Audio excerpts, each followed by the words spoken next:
ए, सुनो, हमारी जूती टूट गई है, क्या तुम इसे ठीक कर दोगे? हाँ हाँ शास्त्री जी, क्यों नहीं। अरे यही तो मेरा काम है। लाइए, दे दीजिए।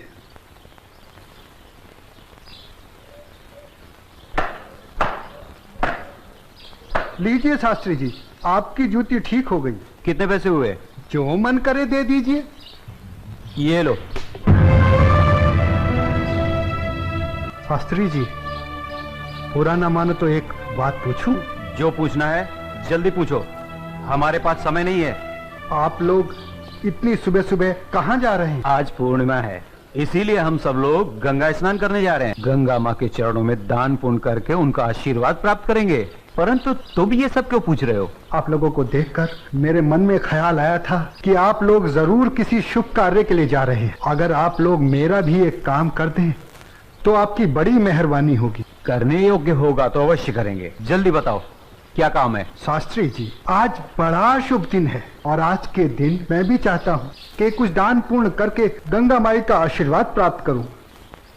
शास्त्री जी, मेरी तरफ से ये दमड़ी गंगा माई को अर्पण कर दें तो आपकी बड़ी मेहरबानी होगी। ठीक है, दे देंगे। लाओ। ये क्या बात कर रहे हैं? ज्ञानी होकर अज्ञानी जैसा काम करते हैं।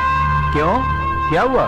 राम राम, आंखें होते हुए भी अंधों जैसी बात कर रहे हैं। ये छोटी जाति से है। अगर इसकी छुई हुई दमड़ी आपने छू ली तो आप भी अपवित्र हो जाएंगे। गंगा जी में डुबकी लगाने के बाद भी पवित्र नहीं हो पाएंगे। राम राम राम राम। हाँ, तुम ठीक कह रहे हो। सुनो, तुम अपनी दमड़ी इस पत्थर पर रख दो। जैसी आपकी आज्ञा। ओम अपवित्राय पवित्राय नमः। हाँ, अब ठीक है, अब आप इसे छू सकते हैं। ठीक है, चलो। शास्त्री जी, एक प्रार्थना और थी। आप क्या है? शास्त्री जी, अगर गंगा माई स्वयं हाथ बढ़ाकर मेरी ये भेंट स्वीकार करें तभी दीजिएगा, अन्यथा मत दीजिएगा। अगर स्वीकार करें तो बोल दीजिएगा ये तेरे भक्त रविदास ने भेजी है। ठीक है भाई, हम ऐसा ही कर देंगे। चलो चलो चलो, चलो।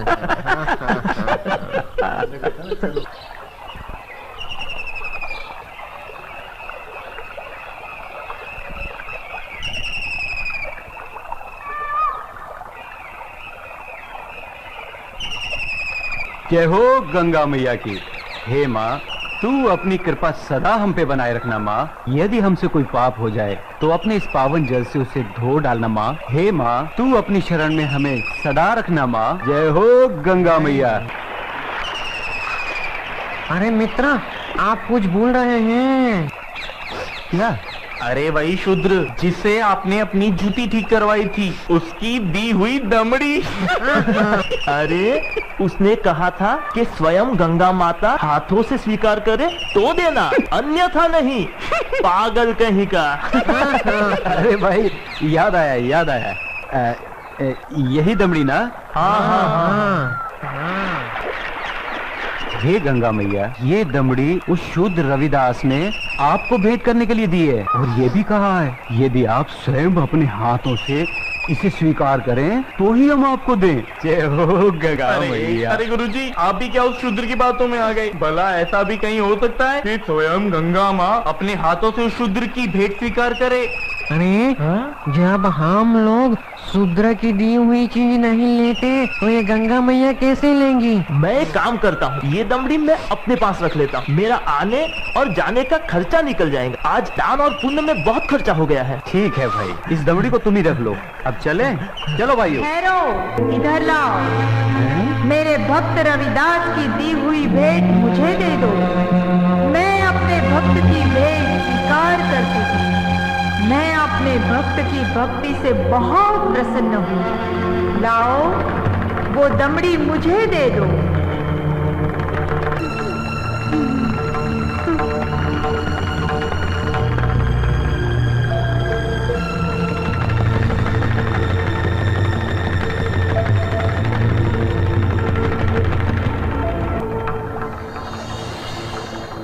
और सुनो, ये कंगन मेरी ओर से मेरे भक्त को दे देना और कहना मैंने उसकी भेंट स्वीकार कर ली।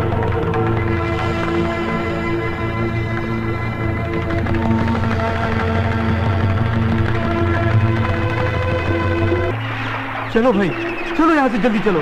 ये मुझे लगता है ये जरूर उस शूद्र का फैलाया कोई माया जाल है। चलो।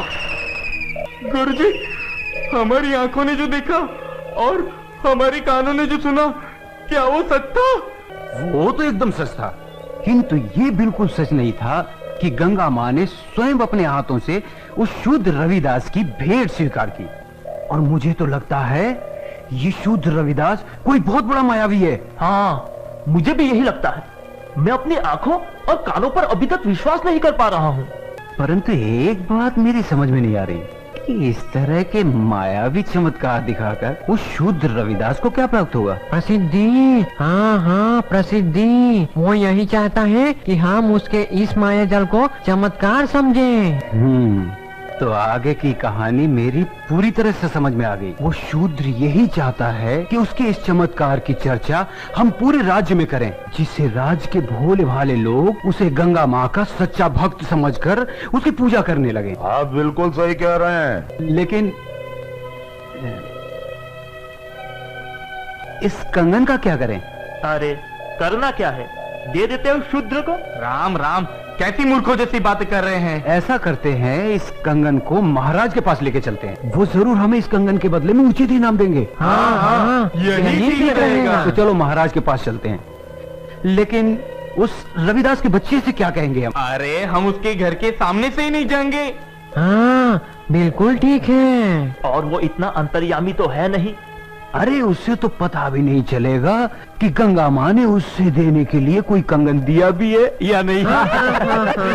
और देखो, ये कंगन गंगा माँ ने स्वयं अपने हाथों से हमें दिया है, इसलिए इस कंगन पर सिर्फ और सिर्फ हमारा अधिकार है। तो चलिए, ये तय हुआ कि कल हम सब महाराज के पास चलते हैं। और कल हम सब लोग डी बाबा वाले पेड़ के नीचे मिलते हैं। जय हो डी बाबा की।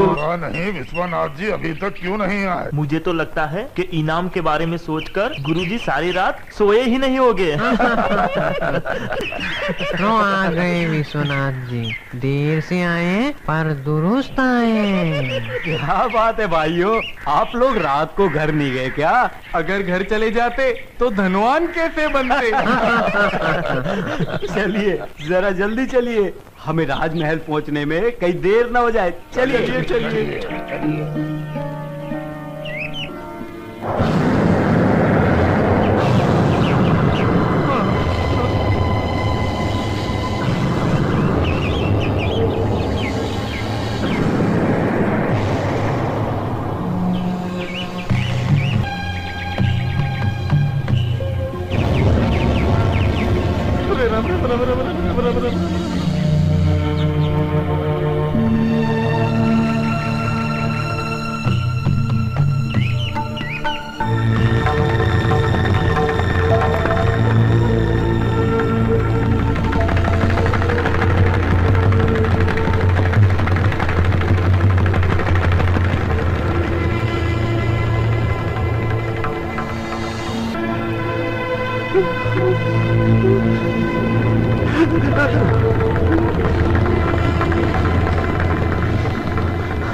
अब ये कौन सी माया है शूद्र रविदास की?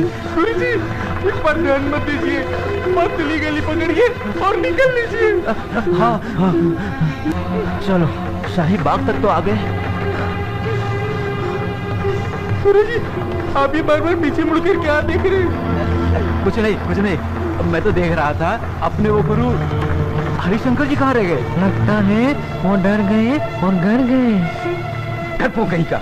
चलो महाराज से मिलते हैं। अरे भाई द्वारपाल, हम लोगों को महाराज से अभी मिलना है। अभी सूचना देता हूँ। रुको, पंडित जी के लिए सूचना की कोई आवश्यकता नहीं है, इन्हें महाराज से अभी मिला देते हैं। आइए। चलो भाइयों। चलो।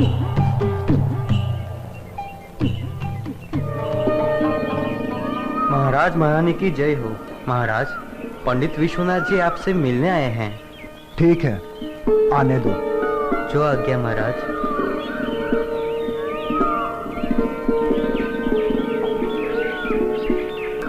महाराज की जय हो। महाराजा काशी नरेश और महारानी को मेरा प्रणाम स्वीकार हो।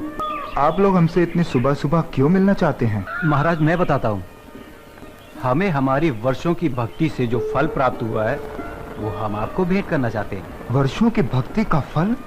हमें तो कुछ समझ में नहीं आया। अगर भक्ति का फल आप लोगों को मिला है तो उसे आप हमें क्यों देना चाहते हैं? क्योंकि महाराज ये हमारे किसी काम का नहीं, ये तो सिर्फ महारानी जी के योग्य है। ये तो वास्तव में बहुत अद्भुत कंगन है, लेकिन ये तुम्हें कैसे प्राप्त हुआ? महाराज ये कंगन हमारी भक्ति से प्रसन्न होकर स्वयं गंगा माँ ने भेंट स्वरूप हमें दिया है। क्या कहा? स्वयं गंगा जी ने आप लोगों को यह कंगन दिया है? सच महाराज, यह तो बड़ा अद्भुत कंगन है। इसने तो हमारा मन मोह लिया है। लेकिन इस एक कंगन का हम क्या करेंगे? इनसे कहिए इसके साथ का एक और कंगन लाकर दे। सुन लिया विश्वनाथ जी, अब आप लोग पूजा और भक्ति करके गंगा माँ से हमें इसमें का दूसरा कंगन भी ला कर दें। हम आपको मुंह मांगा इनाम देंगे। क्षमा करें महाराज, लेकिन इसमें का दूसरा कंगन हम आपको नहीं दे सकते। क्यों नहीं दे सकते? हमारी आज्ञा का उल्लंघन करने की तुम्हारी हिम्मत? असल में महाराज ये कंगन गंगा माँ ने हमारी भक्ति से प्रसन्न होकर हमें नहीं दिया, बल्कि उस शूद्र रविदास की भक्ति से प्रसन्न होकर उसे भेंट करने के लिए दिया है। क्या कहा? गंगा माँ ने स्वयं ये कंगन रविदास को भेंट करने को दिया है? हमें यकीन नहीं हो रहा। हमें सारी घटना विस्तार से बताओ। बताता हूँ।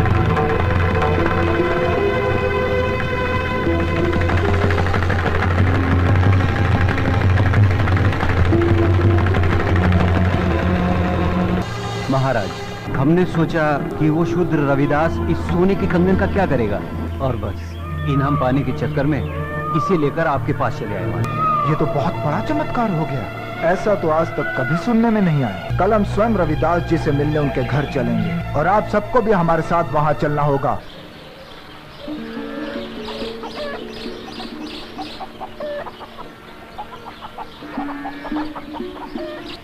रविदास जी, महाराजा काशी नरेश आपसे मिलने आ रहे हैं। मुझसे मिलने आ रहे हैं? पर क्यों? महाराज की जय हो। महाराज आपने आने का कष्ट क्यों किया? अगर मुझसे कुछ अपराध हुआ है तो मुझे बुलावा भेज दिया होता, मैं स्वयं हाजिर हो जाता। वाह ढोंगी वाह, बनकर अपना भोलेपन का नाटक। महाराज इसके भोलेपन पर मत चलिएगा, बहुत बड़ा ढोंगी और मायावी। तुम चुप रहो। हमारे सामने फिजूल की बात की तो जुबान कटवा देंगे। रविदास जी, तुमसे कोई अपराध नहीं हुआ है जो तुम्हें हमारे समक्ष उपस्थित होना पड़ता। दरअसल हम यहाँ अपने स्वार्थ और लालच के कारण आए हैं। हम तुमसे कुछ मांगना चाहते हैं। ये आप क्या कह रहे हैं महाराज? मैं गरीब भला आपको क्या दे सकता हूँ? मैं तो जूते बनाकर चमड़े का छोटा मोटा काम करके बड़ी मुश्किल से अपनी गृहस्थी पालता हूँ। आप तो राजा हैं, आपकी कृपा से तो ना जाने कितने घरों के चूल्हे रोज जलते हैं। रविदास जी, हमें इसमें का दूसरा कंगन चाहिए जो केवल तुम ही हमें दे सकते हो। मैं? इसमें का दूसरा कंगन मांगना हमारी मजबूरी है। इस कंगन ने हमारी महारानी का मन मोह लिया है। ये कैसे संभव है महाराज? भला मैं इसमें का दूसरा कंगन कैसे दे सकता हूँ? ये तो बड़ा मूल्यवान लगता है और मेरी ये हालत आपसे छुपी हुई नहीं है महाराज। रविदास जी, ये कंगन हमें तुम्हारी बदौलत ही प्राप्त हुआ है। मेरी बदौलत आपको ये कंगन प्राप्त हुआ है? महाराज मैं कुछ समझा नहीं। हम तुम्हें बतलाते हैं। ये कंगन तुम्हारी भक्ति से प्रसन्न होकर स्वयं गंगा माँ ने तुम्हें भेंट स्वरूप इन लोगों के हाथों में दिया था।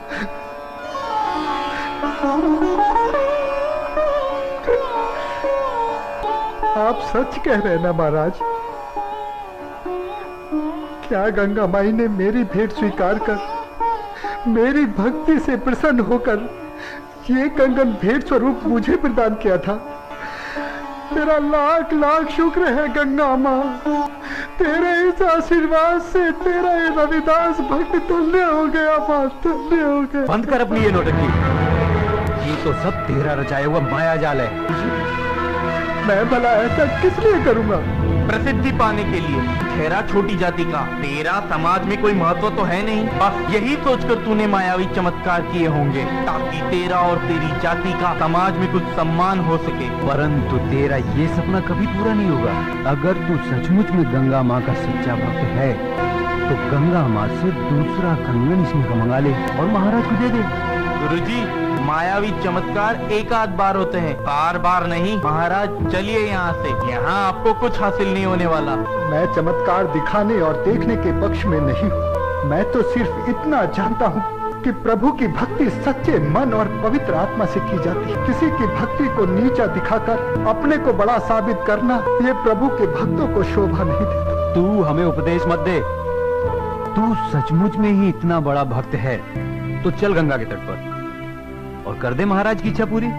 शास्त्री जी, अगर आप मेरी भक्ति की परीक्षा ही लेना चाहते हैं तो उसके लिए गंगा माई के तट पर जाने की क्या आवश्यकता है? क्या मतलब? मतलब कुछ नहीं शास्त्री जी, मन चंगा तो कठौती में गंगा। शास्त्री जी, अगर मेरी भक्ति सच्ची है तो गंगा माई को मेरी इस कठौती में से प्रकट होकर मेरी भक्ति की लाज रखनी होगी। तो तुम्हारे कहने का मतलब है कि गंगा माँ स्वयं तुम्हारे इस गंदे पानी से प्रकट होंगी और तुम्हारी भक्ति की लाज रखेंगी। किसी ने सच ही कहा, नीच आदमी हमेशा नीचा ही सोचेगा। तुम अपनी बकवास बंद करो। रविदास जी, हमें तुम्हारी भक्ति पर बिल्कुल भी संदेह नहीं। यदि तुम हमें दूसरा कंगन नहीं दिला सकते तब भी हमें तुमसे कोई शिकायत नहीं है। नहीं महाराज, अब बात सिर्फ कंगन की नहीं, मुझ जैसे नीच जाति के भक्त की है। अगर मैं इस तरह हार गया तो मेरी जाति में जन्म लेना बेकार हो जाएगा और ये मेरी जाति के माथे पर कलंक होगा और मैं अपनी जाति के माथे पर कलंक बर्दाश्त नहीं कर सकता। मेरी जाति, मेरा समाज मेरे नाम को धिक्कारे, ऐसा मैं कभी नहीं होने दूंगा। महाराज, मैं आपकी इच्छा पूरी करने का प्रयत्न करता हूँ। आओ भाया, पहाड़ के नीचे।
खोलो भक्त रविदास, लो ये कंगन ले लो।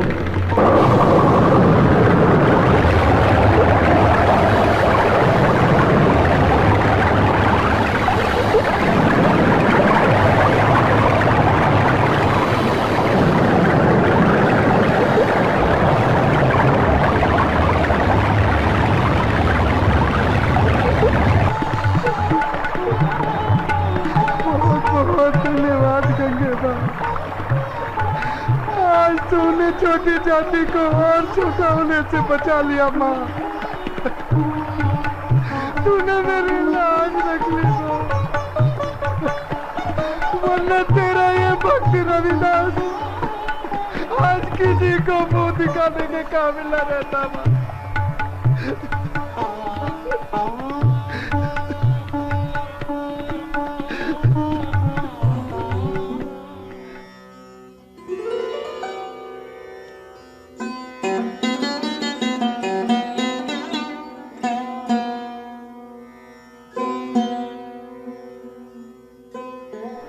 क्षमा कीजिए रविदास जी, आज आपको हमारे कारण अपनी भक्ति का इम्तिहान देना पड़ा। हम आपको और आपकी भक्ति को प्रणाम करते हैं। यदि हम कभी भी आपके काम आ सके तो इसे हम अपना सौभाग्य समझें। बोलो संत रविदास की जय, गंगा मैया की जय। अच्छा रविदास जी,